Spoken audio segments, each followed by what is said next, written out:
I just wanted to show you more of the actual area we were in Shinjuku, which is where we were staying at the Shinjuku New City Hotel, which I highly recommend, by the way. It's an amazing hotel. But I wanted to do one more and stuff like that to actually give you a better idea of, you know, some of the stuff going on here, because the first one was basically just the plane flight and so forth. You know, nothing really interesting. So there's a homeless guy here, and I'd like to talk about the homeless people in Japan, and I mean Tokyo specifically. It's very unique because in most other cultures, when you have homeless people, you know, you always see stuff like beggars and like, you know, here's a sign, I'm homeless, whatever else. That like never happens in Japan. I never once got asked for money by any of the people that were homeless there at all. And it's really interesting too, because they have little boxes that they had like, you know, a little television receiver in, manga and everything, pillow, blanket, got like a little heater and everything. And just you walk on by them, and it's just like, hey buddy, how you doing? You know, whatever. And no, they just smile at you and that's it. They're not threatening, they're not demanding, they're not begging you of anything. It's just completely like, who cares, you know? And so I thought that was pretty interesting. And there are quite a few homeless underneath the bridges and stuff like that. So this is the entrance here to this gigantic basically center with all these satellites on it and so forth. I actually forgot the exact name, but it's a really, really tall building you can go up on. It's got like an observation deck, which I'll show in future pictures. So that's pretty cool. Yes, for those of you wanting the comfort of American food, McDonald's is here. And guess what? McDonald's in Japan tastes so much fucking better than McDonald's in America. I refuse to eat McDonald's anywhere but Indiana and Japan, because the cheeseburgers in Indiana are fucking huge for McDonald's. All right? And it's vacation. I'll put up with it. But the Japanese McDonald's, man, it tastes so much better. It's like the ingredients they use are so much better, and I don't know why.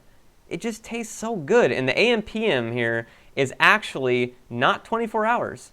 In fact, 24-hour establishments are basically just null and void in Japan. They just don't exist outside of clubs, and even those close at like 3 or 4. So it just basically doesn't exist. You're fucking, if you like staying up 24 hours and going to places, good luck. Like seriously, 10 o'clock, even on weekends, Japanese streets are so dead, you could probably literally just run around naked and nobody would see you. And I mean nobody. It is just dead zone, man. It is mind-blowing, like how bustling it is during the day. And then 10 o'clock, ghost town. Gone. Goodbye. Nobody. I don't know why this is, but anyways. So this here is one of the main Shinjuku streets that I was walking down. As you can see, it's got a lot of shit going on. There's a lot of stuff. This is a little bar cabaret thing there, by the way. The Japanese love the word cabaret. They use that shit any single time they want something to seem classy, like a bar. Cabaret is fucking what half of the bars in Tokyo are probably named.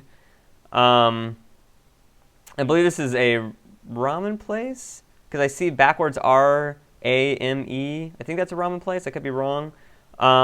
This is Yodobashi Camera, one of the biggest camera dealerships in Tokyo, man. Those fuckers are everywhere. I believe that's an American brand right there at Zero Halliburton. I could be wrong. Notice the difference in street signs. Also notice that this is a fucking road. Cars drive through this. Like that bus back there is about to barrel through this shit. And when cars come through here, man, they're not like, oh, can you move out of the way? They're like, whoa, just like driving like 15 miles an hour, like right through it, just blaring on the horn. So you get the fuck out of the way or you get your ass ran over. That's about how it goes. Now, Club Sega, while Sega has a very reduced presence in America, Sega is king in Japan. These arcades are on like every fourth or third corner. And they're amazing. They have like 15 like fighting games in them. They have rhythm games. They have UFO catchers everywhere. They have shooting games. This one had a Rhythm Heaven inside of our arcade machine. Almost all the Club Segas did when I was there. They're really immaculately taken good care of, man. I was in one once, and this machine none of the machines were even broken. And this dude, looking like Alfred from Batman, Japanese Alfred, comes over with a cloth and cleans the screen, cleans the joystick, sprays cleaner on it, cleans it again. Not even broken. Didn't even give a shit. And then another time, in a different arcade, there was a machine that was broken, and this is just like a mom and pop arcade. It it's broken, and the guy goes up and tells him, none of this bullshit like in American arcades, where it's like, oh, we'll get to that. Here's an out of order sign. We'll be up in about 2 weeks. No. This dude fucking pulled out a toolkit from behind his desk, walked over to that machine, cracked that thing open, been fixed. 5 minutes. Fucking done. Customer satisfaction is huge in Japan, man. It's like if you need something or you're not satisfied with something, they will fix it for you. It doesn't matter. And that's how it should be. Because you're in a service profession. If something is broken and we are paying you money to use that service and we're not getting the service that we pay the money for, there's a problem. So these guys have their heads on straight with this shit, man. I love it. I love it when I was fucking there. This is yet another view. You can see here this is a general CD place. It says game, CD, etc., stuff like that. This is a karaoke parlor, or a karaoke. You will see these everywhere. Everywhere. And they're always like 6 stories of rooms. I'm not exaggerating this. They are everywhere. Like, if you pick a random block in Tokyo, there's going to be an arcade, there's going to be a diner or two, there's going to be a karaoke bar, and there's going to be, I don't know, some random fucking camera store. That's like almost every corner, 4-way stop in Japan. And then in the basement's porn stores, but that's a different topic. And so here we have Taiko no Tatsujin 7. Remember, this was taken in 2005. I believe Taiko no Tatsujin's up to like, fucking, I don't even know now what the hell it's up to. It's up to like 13 or 14 or something like that now. But if you don't know what this game is, it basically plays off a traditional Japanese instrument called taiko. And taiko is, the actual taiko drum is like gigantic. It's like the size of this machine. I actually got pictures of it, I believe, on the 2007 trip. But you see this area right here. In the actual taiko drum, it has these gigantic beads right there. And so you hit those on the side with this large stick. You can actually see the sticks right there.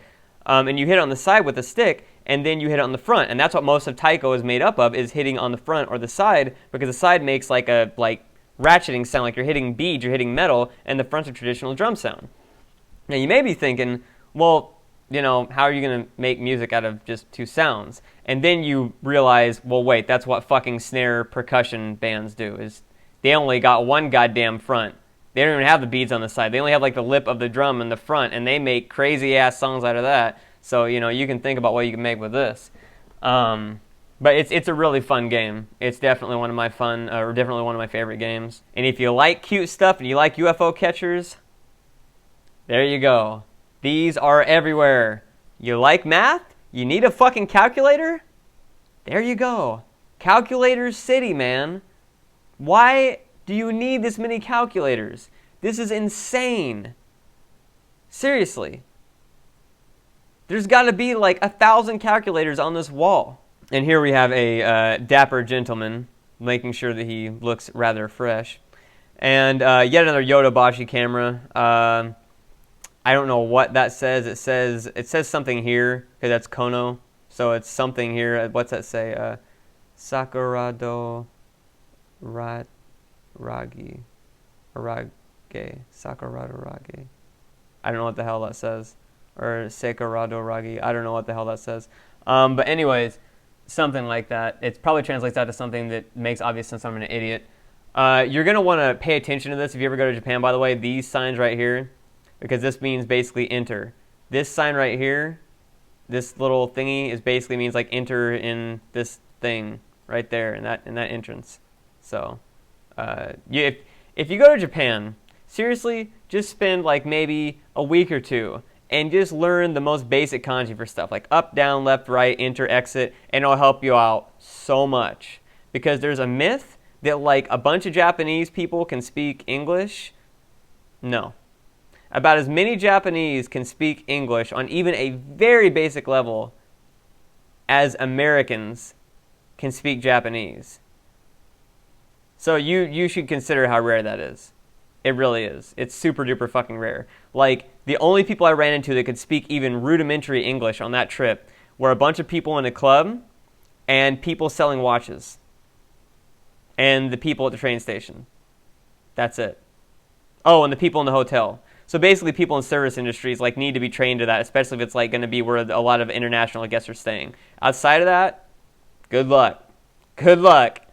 And it's actually kind of a mundfuck even too, because you start to, as bad as it sounds, when you're in Japan and you can't speak anything other than the basic stuff of Japanese to anyone really, the only people you can have full-fledged conversations with are the people that speak English that you know. So basically, outside of my dad, I didn't talk to many people for like that entire time we were there, for about 10 days. So you actually start to develop a like white person radar. You basically start to like notice immediately when somebody's in the crowd and they're actually like, you know, possibly able to speak English. Then you go up to them and you say like, hey man, you know what's going on, whatever, and you're like, and I'm like, fuck, and it's like, so they're basically like Dutch or something like that.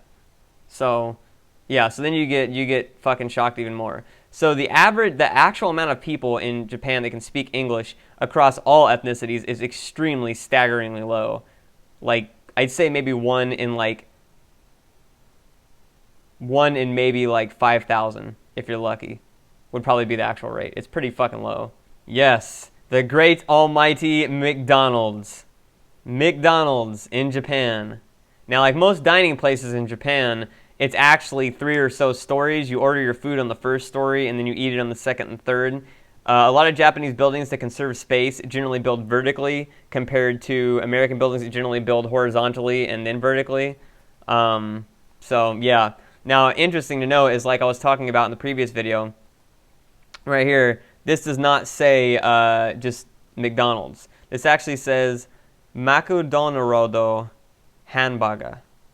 So it literally says out front, fucking hamburgers here, which obviously has never been in the McDonald's name. It's just McDonald's. So again, something different there, added on that extra little touch, I guess. Here's a men's center, one of many places that you will see English just stuck on there just for whatever reason. By the way, that's like 29 bucks. That's 10 bucks. 10 bucks, which isn't too bad. This is actually extremely cheap for Japanese clothing prices. You'll see some of the clothing prices later. They're just mind-bogglingly expensive. It's like staggeringly expensive. It just blows my mind. This is a 7-Eleven type place. More vending machines. A little thing out there, whatever else. This guy gets ate McDonald's. He's fucking ecstatic, obviously. Wait. I think this guy has the exact same backpack on the Ion now. Huh. And I don't even know what. Oh, loan. Yeah, I guess you need a loan if you want to go there. So, and a gigantic billboard with nothing on it.